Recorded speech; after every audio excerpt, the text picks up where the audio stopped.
तेरे जीवित नाम में आज जितना वचन ये सुने 100 गुना फलों को लेके आए। प्रभु यीशु मसीह के पवित्र और सामर्थी नाम में हम मांगते हैं, आमीन आमीन। God bless you all. स्वागत है स्पेशल बाइबल टीचिंग प्रोग्राम में। डिलीवरेंस वीक्स के बाद अब जो रोज़ की रोटी प्रोग्राम है, जो स्पेशल बाइबल टीचिंग, वो फिर से स्टार्ट है खुदावंद की ग्रेस से।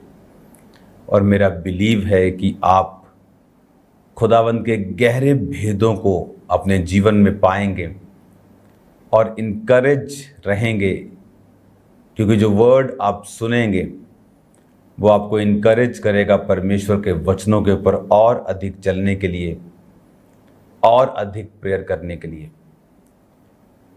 मुझे याद है जब मैं अपने स्पिरिचुअल फादर के पास जाता था, जब वो इस धरती के ऊपर थे, तो वो मुझसे कहते थे कि pray more fast the more, कि तुम्हारी लाइफ में प्रार्थना और उपवास अधिक अधिक इसे करते रहो। परीक्षा के समय में, ब्लेसिंग के समय में, हर तरह। तो आज जब आप इस वर्ड को सुनेंगे, मेरा बिलीव है कि परमेश्वर भी आपसे बात करेगा। बाइबल कहती है वो आपके अगुए के द्वारा भी आपसे बात करता है। इसीलिए जब शमूएल नबी को परमेश्वर की आवाज़ आई तो उसे वो एली की आवाज़ लगी, क्योंकि परमेश्वर ने एली की आवाज़ में ही उसे आवाज़ मारी। नहीं तो वो कभी एली के पास जाके ना कहता कि क्या बात है, तूने क्या आज्ञा, तूने मुझे आवाज़ लगाई। उसने कहा नहीं। परमेश्वर उसे और भी आवाज़ लगा सकता था, और भी किसी आवाज़ में उसको आवाज़ दे सकता था, लेकिन परमेश्वर का एक मैसेज था कि वो आपके अगुए की आवाज़ से आपसे बात करता है। आज वचन को हम पढ़ेंगे स्पेशल बाइबल टीचिंग प्रोग्राम में, जो फिर से स्टार्ट हो चुका है, और इस टीचिंग को हम फिर से कंटिन्यू जारी रखेंगे ताकि आपका जो बाइबल कोर्स है वो कंप्लीट हो सके। लेबे व्यवस्था उसकी 23, उसकी 22 आयत। लेबे व्यवस्था 23, उसकी 22 आयत। लेविटिकस 23, उसकी 22 वर्स। जब तुम अपने देश में के खेत काटो, तब अपने खेत के कोनों को पूरी रीति से ना काटना और खेत में गिरी हुई बालों को ना इकट्ठा करना। उसे दीनहीन और परदेसी के लिए छोड़ देना। मैं तुम्हारा परमेश्वर यहोवा हूं। ये तब की बात है जब परमेश्वर ने इज़राइलियों को मिस्र से बाहर निकाला। और जब परमेश्वर ने इज़राइलियों को मिस्र से बाहर निकाला तो परमेश्वर ने उनको कुछ व्यवस्थाएं, कुछ नियम, कुछ हुक्म मानने के लिए दिए। परमेश्वर उन हुक्मों को मूसा को बताता था और मूसा फिर उन्हें लोगों को बताता था। बाइबल कहती है कि परमेश्वर ने हर एक प्रकार के नियमों को और व्यवस्था को बनाया। पाप बलि, मेल बलि, ये सब चीज़ें, दांत के बदले दांत, टाइथ देना, पर्वों को मानना, झोंपड़ियों का पर्व, अखमीरी रोटी का पर्व, पेंटिकोस, वो सारे इस व्यवस्था के नीचे थे। अब जब परमेश्वर ये व्यवस्था को दे रहा था तो याद रखो, परमेश्वर के वचन के पीछे आपकी लाइफ की ब्लेसिंग छुपी रहती है। कितना का बड़ा काम था जब जीसस क्राइस्ट ने उस अंधे को कहा जाकर शालोम के कुंड में धो ले। वो ये भी बोल सकता था कि जीसस क्राइस्ट, मैंने कभी तुझको ऐसा नहीं सुना कहते हुए किसी को कि जा वहाँ जाके धो ले, वहाँ जाके कुछ खा ले। तो बस हाथ लगातार लोग चंगे हो जाते हैं। लेकिन जीसस क्राइस्ट ने कभी भी एक तरीके से लोगों को चंगा नहीं किया। उसने अलग अलग तरीकों से, किसी को हाथ लगाकर, बाइबल में लिखा, किसी को थूक से मिट्टी को सान कर उसकी आंखों पर लगाकर, किसी को वचन बोलकर, किसी को ले हैंड करके, उसने पवित्र आत्मा को, अपने पिता की इच्छा को फॉलो किया। रिजल्ट परमेश्वर के वचन के पीछे छुपा रहता है हमेशा। छोटे से छोटा वर्ड आपकी लाइफ की बिगेस्ट ब्लेसिंग का कारण बन सकता है। इसमें लिखा हुआ कि जब तुम अपने देश के खेतों को काटना, पुराने नियम में लिखा कि जब तुम अपने देश के खेत काटना, तो अगर मान लो ये खेत है तो उसने कहा कि सारे कोने भी मत काट लेना, कोनों से भी मत काट लेना, सफा चट गंजा मत कर देना, उसको कुछ कुछ रहने देना। फिर जो दीनहीन हैं, गरीब लोग हैं, तुम्हारे इलाके के परदेसी हैं, वो आए और थोड़ा थोड़ा काट कर अपने खाने के योग्य दानों को इकट्ठा कर ले, अनाज को इकट्ठा कर ले, ताकि वो भी खाएं और भूखे ना रहें। ये परमेश्वर की आज्ञा थी। आप देखो, ये छोटी सी आज्ञा लगती है हमें, लेकिन देखो इस छोटी सी आज्ञा ने कितना बड़ा काम किया बोअज की लाइफ में। बाइबल क्या कहती है कि रूत जब बोअज के खेतों में बटोरने के लिए गई, वो क्यों गई? मैं आपको कुछ गांव की एक चीज़ों को बताता हूँ। वैसे मैं शहर में जन्मा हूँ, लेकिन अब मैं गांव में रहता हूँ, तो मुझे पता है काफ़ी चीज़ों का। मेरा बिजनेस भी जो था मोस्टली विलेजेस में था, तो जो उनकी सारी चीज़ों के बारे में मेरे को मालूम है। एक इलाके में एक ज़मींदार जो होता है, जिसके पास खेती होती है, उसके स्वभाव को लोग जानते हैं। और जो गरीब लोग परमेश्वर ने कहा कि तुम्हारे खेत में बीनने के लिए आएंगे, तो वो ऐसा नहीं है कि वो कोई आपके पास श्रीलंका से आएगा, जैसे आपको मालूम, आपका मालूम नहीं आपको उनका, ऐसा नहीं है। आप ही के आसपास के इलाके के लोग होते हैं, उनको मालूम होता है जमींदार कैसा है, ये बंदा कैसा है, ये जमीन का मालिक कैसा है, ये थोड़ा लालची है, ये थोड़ा अच्छा है, ये थोड़ा। अभी बहुत से लोग हैं ऐसे जमींदार जो रोज उनके घर से कितने लोग लस्सी लेके जाते हैं पंजाब में फ्री में। बहुत से लोग ऐसे हैं जिनके घरों से लोग साग लेके जाते हैं फ्री में। तो ऐसा लोग यहाँ पे करते हैं। तो बंदे को मालूम होता है कि ये जमींदार कैसा है, मजदूरों को मालूम होता है कि ये बंदा कैसा है, इस इलाके के मजदूरों को मालूम होता है कि ये दिहाड़ी लानी है, ये नहीं लानी। आप समझ रहे हैं मेरी बात? जब रूत वहां पे खेत बीनने के लिए गई, क्योंकि वो गरीब थी, अपनी सास का उसको पेट पालना था, कटनी का समय था, तो मजदूरों को बता देता कि अच्छा खेत बीनने जाना ना, तो बोअज के खेतों में चली जा। वो बाइबल को मानता है, वो वचन को मानता है, और वो खेतों के किनारों को छोड़ रखता है। बहुत से लालची भी होंगे जो थोड़ा थोड़ा छोड़ते होंगे, तो इतना छोड़ दे, वचन भी पूरा हो जाए, मेरा नुकसान भी ना हो।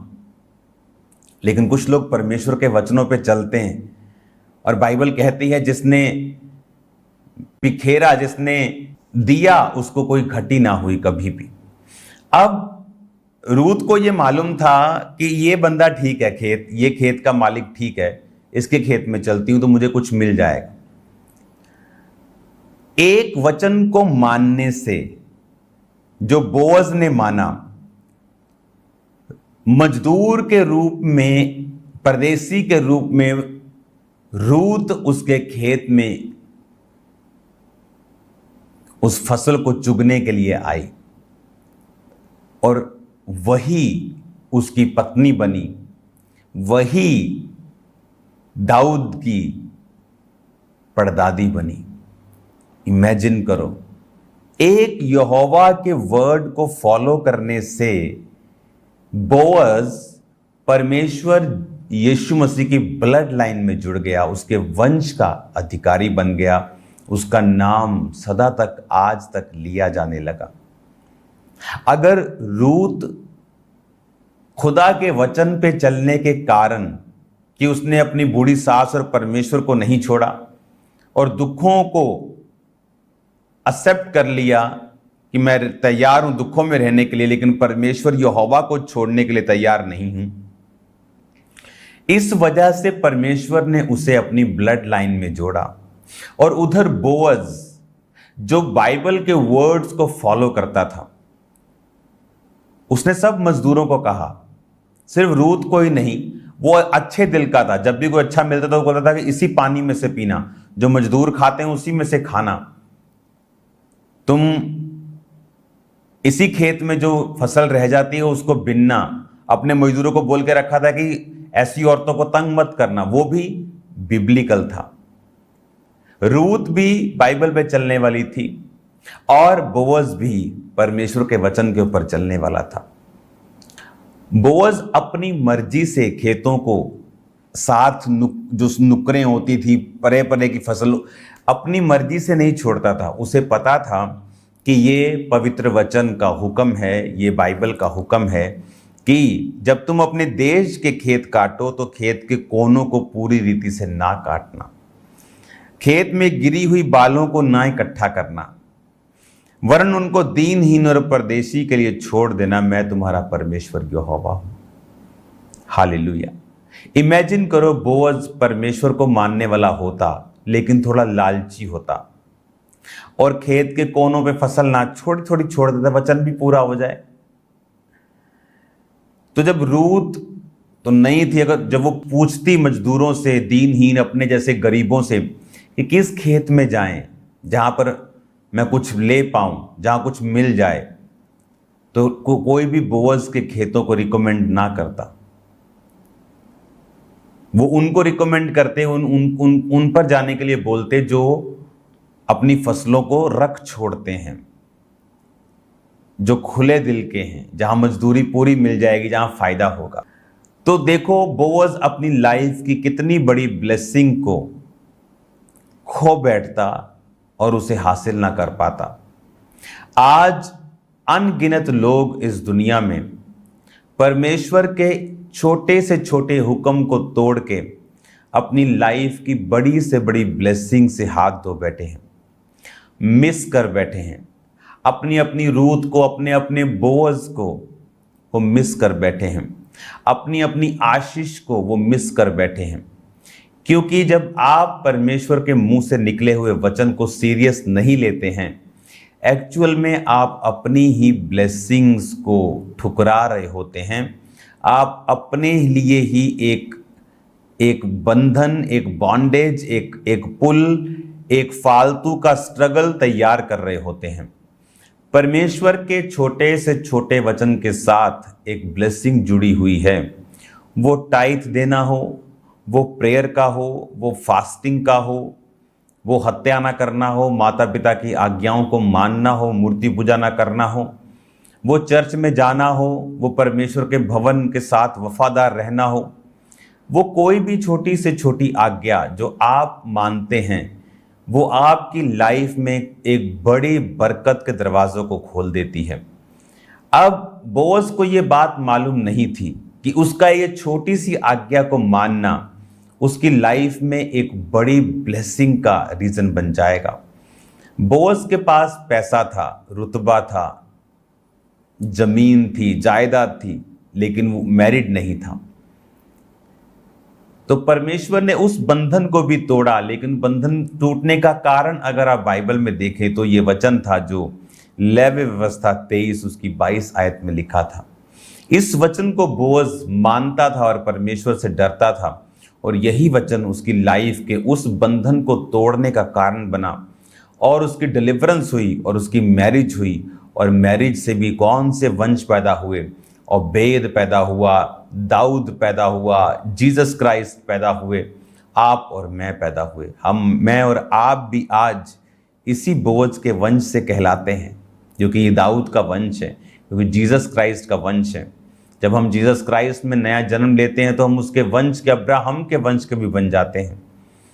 तो एक व्यक्ति जब परमेश्वर के वर्ड पे चलना शुरू करता है, वो वचन आज, कल, परसों, कभी ना कभी आपकी लाइफ में एक बड़े दरवाजे को खोलेगा।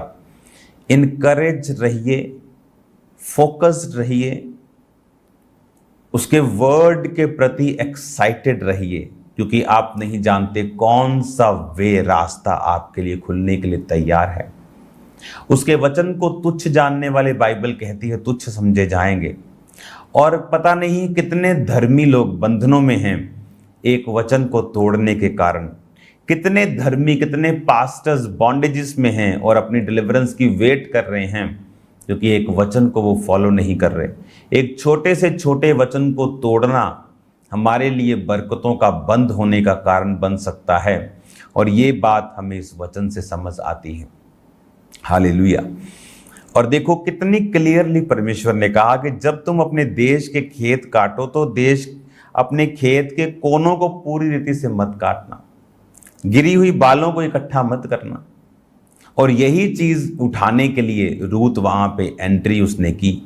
और ये चीज बोअज इसीलिए करता था क्योंकि परमेश्वर के वचन में लिखा था, वचन में लिखा था तो वो फॉलो करता था, फॉलो करता था तो मजदूर लोग जानते थे, जब मजदूर जानते थे तो वो उसको फॉलो करते थे, उसके खेत में आते थे। और इसी जरिए से परमेश्वर ने एक ऐसी वाइफ जो परमेश्वर के साथ वफादार थी उसको दी। आप प्रभु से वफादार हैं, वो आपको वफादार पार्टनर देगा। आप प्रभु से गद्दारी करेंगे, आपके लोग भी आपके साथ ऐसे आपको मिलेंगे जो आपको सिरदर्दी देंगे। आज बहुत से लोग, उनकी लाइफ में जो लोग हैं उनके आसपास, वो लोग नहीं, वो सिरदर्दी हैं, वो एक पेन है उनके लिए। हालेलुया। वो पेन खत्म हो सकती है अगर आप परमेश्वर के करीब जाएं तो, और उसके वर्ड को फॉलो करें। जब तक वो पेन, वो माइनस करने वाले लोग आपकी लाइफ से नहीं जाएंगे, आप कभी बरकत नहीं पा सकते। और ऐसे लोग कभी नहीं जाते जब तक आप परमेश्वर में एक सर्टन लेवल तक नहीं बढ़ते और आप परमेश्वर की ओर नहीं मुड़ते। मेरा बिलीव है कि आप इस बाइबल टीचिंग से अब गहरी शिक्षाओं को हासिल करके इनकरेज रहेंगे खुदावंद में बड़े कामों को करने के लिए, और उसके वर्ड को जो छोटे से छोटा और बड़े से बड़ा उसे फॉलो करने के लिए। कोई वचन इतना छोटा नहीं, कोई इतना बड़ा नहीं। बाइबल में लिखा है कि कुछ पाप मृत्यु की ओर लेके जाते हैं और कुछ नहीं, लेकिन बरकत मिलती है जब आप वचनों को मानते हैं, चाहे वो छोटा हो चाहे बड़ा हो। वो आज्ञा, चाहे आपने बहुत बड़ी आज्ञा को माना है चाहे एक नॉर्मल आज्ञाओं को माना है, आपकी बरकत आपको फॉलो करती है। God bless you all. लगातार इस प्रोग्राम को अब आप फॉलो करें। कल संडे डिलीवरेंस वीक्स को हम कल आमीन करेंगे। कल चर्च को अटेंड करना टाइम पर, प्रभु भोज को हासिल करना, क्योंकि आप सेम नहीं रहेंगे यीशु मसीह के नाम में। प्रेयर माउंटेन्स की प्रेयर्स को लगातार अटेंड करो, कॉन्टिन्यू। वो फायर आप में बनी रहेगी और आपको सुरक्षित रखेगी। हालेलुया। शैतान फायर से डरता है, वो आपसे नहीं डरता। वो वचन से डरता है, वो आग से डरता है। जब वचन आपके अंदर टीचिंग डाल देगी, फायर आपके अंदर प्रेयर डाल देगी, आप उसके बाद चर्च अटेंड करेंगे, आप सेम नहीं होंगे। हालेलुया। तो कल मिलते हैं खुदावंद की प्रेजेंस में। आज शाम को खुदावंद की प्रेजेंस में प्रेयर माउंटेन पे मिलेंगे, और कल संडे खुदावंद की प्रेजेंस में आपके लिए प्रेयर करने के लिए मैं आपके बीच में हूँगा। आप सेम नहीं होंगे। अपने हाथों को उठा। खुदावंद इन्हें ब्लेस कर, इस वचन के जरिए, इस टीचिंग के जरिए इनकी आंखों को खोल, और ये कभी भी सेम ना रहें। कल जितने लोग तेरे भवनों में आए खुदावंद, जो फिजिकली वहाँ प्रेजेंट हो, आलस ना करें, तो उन्हें खुल के बरकत देना, उनके विश्वास के अनुसार खुदावंद उनकी ज़िंदगी में बड़े कार्यों को करना। वो आलसी नहीं खुदावंद, उन्होंने तुझे प्रथम स्थान दिया है। जो कल तेरे भवनों में होंगे बड़ी बरकतों को हासिल करें, प्रभु यीशु के नाम में। आमीन, आमीन। God bless you all. Prayer करते रहिए इवेंजलिज्म के लिए, एक बड़ी बेदारी के लिए, जो आने वाले समय में एक विज़न को मैं शेयर करूंगा। खुदावंद बड़े कामों को करने जा रहा है। कल मिलते हैं खुदावंद की प्रेजेंस में। God bless you all.